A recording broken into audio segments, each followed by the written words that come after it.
বিসমিল্লাহির রহমানির রহিম। আমরা আজকে শুরু করছি তৃতীয় অধ্যায় সরল রেখা গণিত প্রথম পত্র নিয়ে আলোচনা হচ্ছে। তো প্রথম অনুসরণী 3A এটা করার জন্য প্রয়োজনীয় সূত্রগুলো আগে আলোচনা করব। এখানে তথ্যকণিকা কিছু দেওয়া আছে। মূল বিন্দুর স্থানাঙ্ক 0 0, x অক্ষের উপর অবস্থিত প্রতিটা বিন্দুর কোটি শূন্য, অর্থাৎ y এর মানটা শূন্য হবে। y অক্ষের উপর অবস্থিত প্রতিটি বিন্দুর ভুল শূন্য। পোলার স্থানাঙ্ক ক্লাস 9 10 আমরা জেনেছিলাম কার্তেশীয় স্থানাঙ্ক সম্পর্কে। এখানে নতুন একটা স্থানাঙ্ক ব্যবস্থা সম্পর্কে আলোচনা করা হয়েছে, যার নাম হচ্ছে পোলার স্থানাঙ্ক। তো সমতলে কোনো বিন্দুর অবস্থান জানার জন্য কার্তেশীয় স্থানাঙ্ক ব্যতীত অপর এক প্রকার স্থানাঙ্ক ব্যবহার করা হয়, যা পোলার স্থানাঙ্ক নামে পরিচিত। অর্থাৎ বিষয়টা ক্লিয়ার করছি।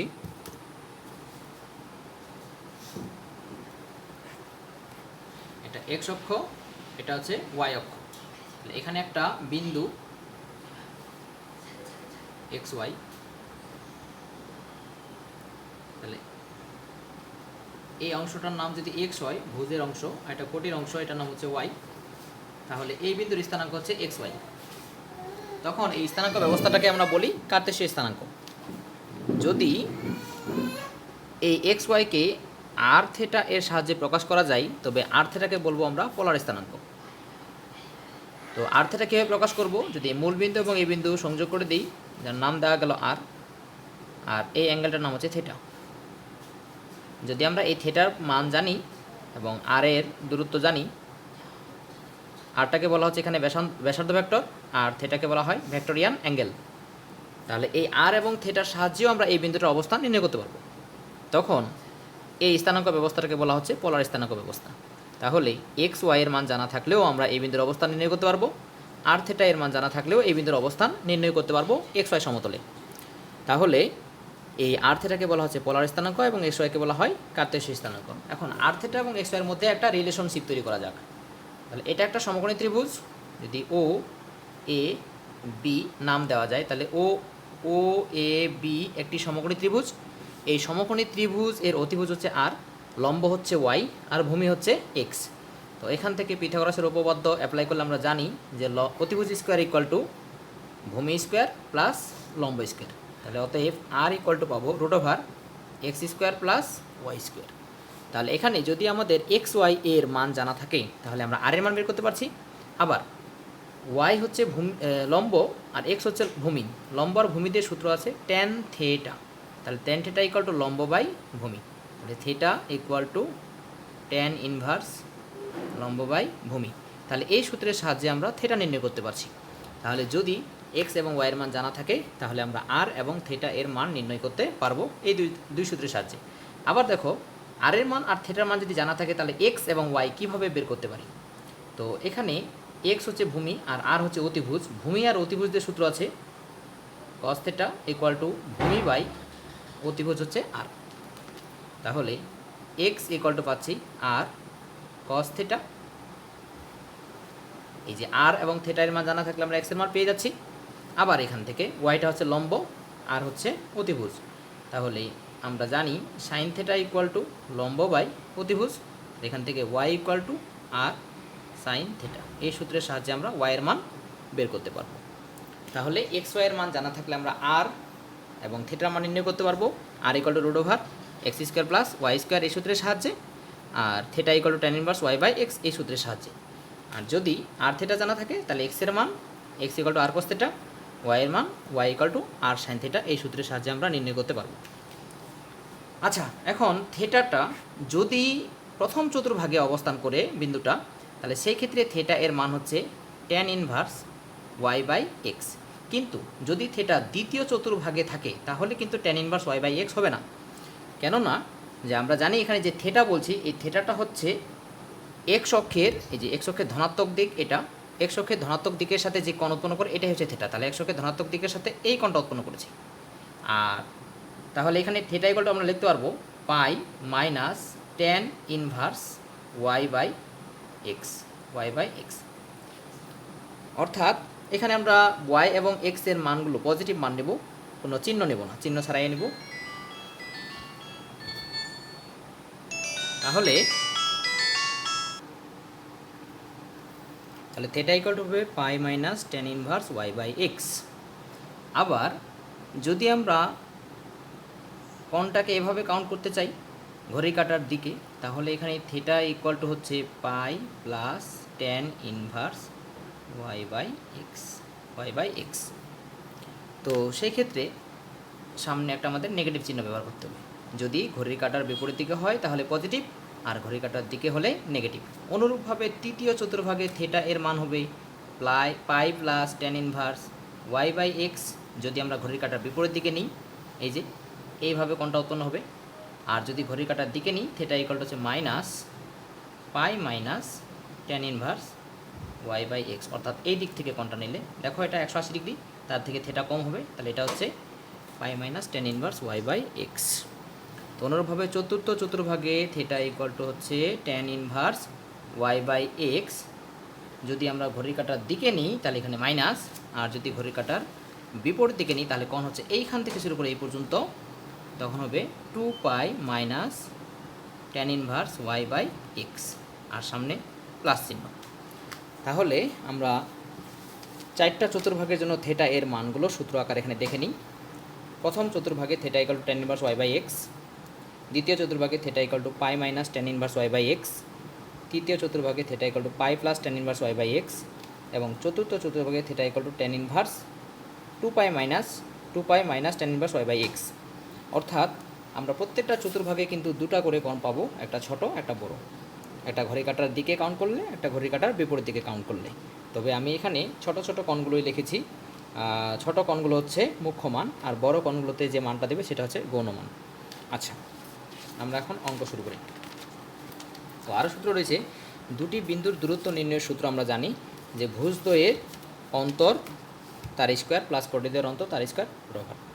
যদি একটা বিন্দু x1 y1 হয় আর একটা বিন্দু x2 y2 হয়, তাহলে দুটি বিন্দুর মধ্যবর্তী দূরত্ব নির্ণয়ের সূত্র আমরা জানি √ x2 - x1 whole square plus y2 - y1 whole square. আবার x অক্ষ থেকে AB বিন্দুর দূরত্ব b অর্থাৎ কোটির সমান, y অক্ষ থেকে AB বিন্দুর দূরত্ব হচ্ছে a অর্থাৎ ভুজের সমান। তো আমরা এটা ব্যাখ্যা করতে পারি।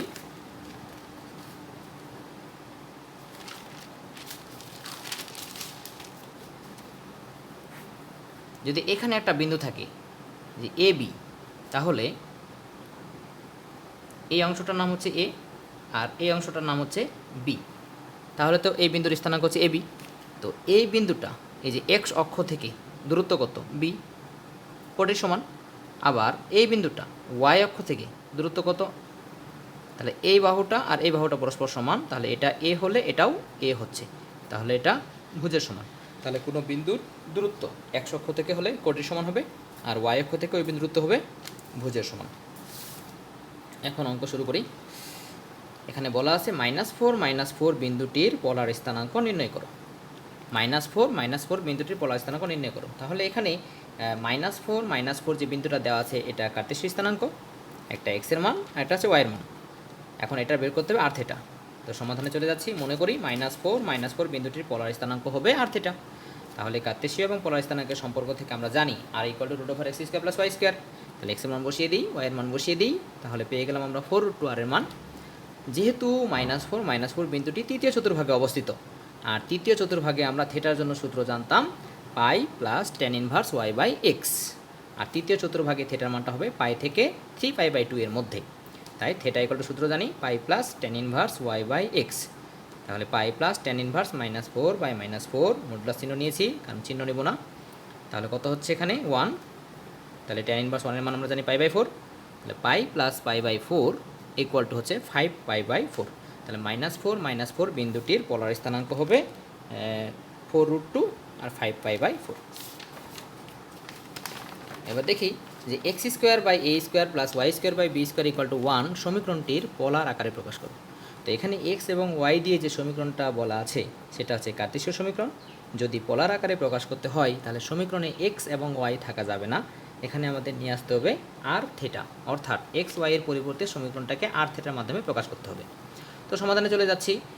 x y ও r থিটা এর মধ্যে সম্পর্ক থেকে আমরা জানি x = r cos θ, y = r sin θ। তাহলে উপরোক্ত সমীকরণটাতে যদি আমরা x এর মান এবং r এর মান বসিয়ে দিই তাহলে কি পাচ্ছি এখন x² a² plus y² b² equal to 1, এটা সমীকরণ দেওয়া ছিল। x এর মান বসিয়ে দিলাম, y এর মান বসিয়ে দিলাম, তারপরে রসাগু নিলাম, এখানে r² কমন নিচ্ছি। এখন যে সমীকরণটা আমরা পেয়েছি দেখো, এই সমীকরণে কিন্তু এক্স ওয়াই বলতে কিছুই নেই, এখানে রয়েছে আর ও থিটা, তাই এই সমীকরণটা এখন পোলার আকারে প্রকাশ হয়ে গেছে। আচ্ছা, পরের অঙ্ক, 2 মাইনাস পাই বাই 6 বিন্দুর কার্তেশীয় স্থানাঙ্ক নির্ণয় করতে হবে। আচ্ছা, তো এখানে বোঝাই যাচ্ছে এটা আর এর মান আর এটা থিটার মান, এটা পোলার স্থানাঙ্ক। পোলার স্থানাঙ্ক দেওয়া আছে, কার্তেশীয় স্থানাঙ্ক নির্ণয় করতে হবে, তার মানে আর থিটা জানা আছে, এক্স ওয়াই নির্ণয় করতে হবে। আচ্ছা দেখি, মনে করি কার্তেশীয় স্থানাঙ্ক হচ্ছে এক্স ওয়াই, তাহলে 2 মাইনাস পাই বাই 6 বিন্দুর জন্য এক্স ইকুয়াল টু, আমরা সূত্র জানি আর কস থিটা, আর এর মান 2, কস থিটার মান হচ্ছে মাইনাস পাই বাই 6, আর আমরা জানি cos minus theta equal to cos theta, কজের ক্ষেত্রে মাইনাস চলে যায়, আর পাই বাই 6 মানে 30 ডিগ্রি, কস 30 মান √3/2, 2 কেটে গেল, √3 থাকলো। আবার ওয়াই ইকুয়াল টু সূত্র জানি আর সাইন থিটা, তাহলে 2 sine pi by 6, 2 minus half equal to -1। অতএব 2 মাইনাস পাই বাই 6 বিন্দুর কার্তেশীয় স্থানাঙ্ক হচ্ছে √3 - 1। তাহলে এখন যতগুলো অঙ্ক থাকবে আর থিটা থেকে এক্স ওয়াই রূপান্তর আমরা পারবো, আবার এক্স ওয়াই থেকে আর থিটা রূপান্তর আমরা এই সূত্রের সাহায্যে করে ফেলতে পারবো। পরের অঙ্ক দেখি, এখানে রয়েছে R into 1 plus cos theta equal to 2, সমীকরণটিকে কার্তেশীয় আকারে প্রকাশ করো। তো দেখতেই পাচ্ছ সমীকরণে আর এবং থিটা রয়েছে, আর আর থিটা দিয়ে যে সমীকরণটা প্রকাশ হয় সেই সমীকরণটাকে বলা হয় পোলার সমীকরণ। এখন এই সমীকরণটাকে কার্তেশীয় সমীকরণে প্রকাশ করতে হবে, দ্যাট মিনস আর এবং থিটা বলতে কিছুই থাকবে না, এক্স ওয়াই এর মাধ্যমে প্রকাশ করতে হবে। ওকে, এক্স ওয়াই ও আর থিটা সম্পর্ক থেকে আমরা জানি X equal to R cos theta, Y equal to R sine theta, এবং R equal to √x² + y², theta equal to tan inverse y by x, এই সূত্রগুলো আমরা প্রমাণ করেছি। এখন যে সমীকরণ দেওয়া ছিল R into 1 plus cos theta equal to 2, তাহলে আর যদি আমরা গুণ করে দিই R plus R cos theta equal to 2, কারণ আর এর মান আমরা জানি এখানে √x² + y² বসিয়ে দিলাম, আর আর কস থিটা ইকুয়াল টু জানি x বসিয়ে দিলাম ইকুয়াল টু 2। এখন দেখো যে সমীকরণ আমরা দেখতে পাচ্ছি এই সমীকরণে কিন্তু আর থিটা বলে কিছুই নেই, রয়েছে এক্স ওয়াই, তাই এটাই কার্তেশীয় আকারে প্রকাশ হয়ে গেছে। আমরা এখানে অ্যান্সার লিখতে পারি, চাইলে আরেকটু ক্যালকুলেশন করে y² ইকুয়াল টু -4 × x - 1, যা একটি কার্তেশীয় সমীকরণ, এইভাবে প্রকাশ করতে পারি। ওকে, পরের অঙ্কতে চলে আসি। এখানে বলছে y অক্ষ ও 7 থেকে a5 বিন্দুর দূরত্ব সমান হলে এর মান কত। তো বেসিক্যালি এই অনুসরণের সবগুলো অঙ্কই দূরত্ব নির্ণয়ের সূত্র দিয়েই করা যাবে। এখানে নতুন টপিকস তোমাদের ছিল এক্স ওয়াই এবং আর থিটা, পোলার স্থানাঙ্ক এবং কার্তেশীয় স্থানাঙ্ক। তাহলে ওয়াই অক্ষ ও 7 থেকে a5 বিন্দুর দূরত্ব সমান হলে এ এর মান কত। আচ্ছা, তো প্রশ্নটা ভালোভাবে পড়তে হবে, প্রশ্ন পড়ার ভিতরেই উত্তর লুকিয়ে রয়েছে। আচ্ছা, ওয়াই অক্ষ ও 7 থেকে কার দূরত্ব, a5 বিন্দুর দূরত্ব। তো প্রথমে আমরা সূত্র জেনে নিয়েছিলাম যে ওয়াই অক্ষ থেকে কোনো বিন্দুর দূরত্ব হচ্ছে ভুজের সমান, আর এক্স অক্ষ থেকে ওই বিন্দুর দূরত্ব হচ্ছে কোটের সমান। তো ওয়াই অক্ষ থেকে a5 বিন্দুর দূরত্ব, তাহলে a5 বিন্দুর এখানে ভুজ কত, এ, তাহলে ওয়াই অক্ষ থেকে a5 বিন্দুর দূরত্ব হবে এ। দেখো ওয়াই অক্ষ থেকে a5 বিন্দুর দূরত্ব হচ্ছে এ, এবং 7 থেকে a5 বিন্দুর দূরত্ব আমরা সূত্র জানি x2 - x1 whole square plus y2 - y1 whole square.